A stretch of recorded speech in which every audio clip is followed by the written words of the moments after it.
Civil aviation मुलाजमीन ने मुल्क भर में हवाई अड्डों की आउटसोर्सिंग के खिलाफ बड़े एहतजाज का ऐलान करते हुए ऑपरेशन बंद करने की धमकी दे दी। सिविल एविएशन मुलाजमीन की नुमाइंदा तंजीम अकाई और जगह की जानिब से जिन्ना टर्मिनल के अराइवल लाउंज में एहतजाज किया गया, जिसके बाद मुलाजमीन की बड़ी तादाद रैली की शक्ल में कराची एयरपोर्ट की मरकजी शाहरा पर जमा हुई, जिसमें कई खवातीन भी शामिल थीं। मुलाजमीन ने बाजू पर स्याह पट्टियां बांध कर हुकूमत और सिविल एविएशन इंतजामिया के खिलाफ शदीद नारेबाजी की। शुरका ने प्ले कार्ड और रोटियां भी उठा रखी थी।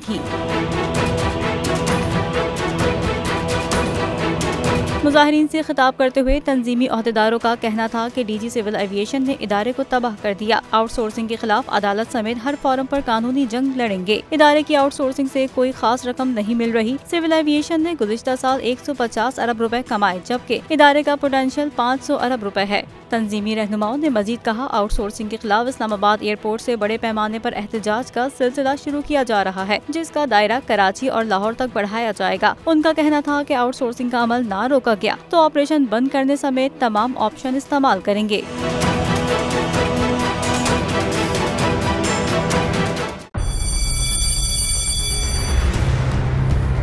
जामियात में चलता गोरख धंधा, नौजवानों के मुस्तकबिल से खेलने वाली काली भेड़ों के आगे हुकूमत और इंतजामिया मुकम्मल बेबस। मुस्तकबिल के मेहमानों के तहफ्फुज के लिए बोल ने उठाई आवाज, सहाफती फराइज को निभाते हुए पहुंचाई हर खबर अवाम तक, बड़े स्कैंडल से जुड़े तमाम हकाइक रखे अवाम के सामने, क्योंकि बोल है पाकिस्तान का नंबर 1 न्यूज चैनल। सब्सक्राइब करें और बेल दबाएं ताकि कोई खबर रह न जाए।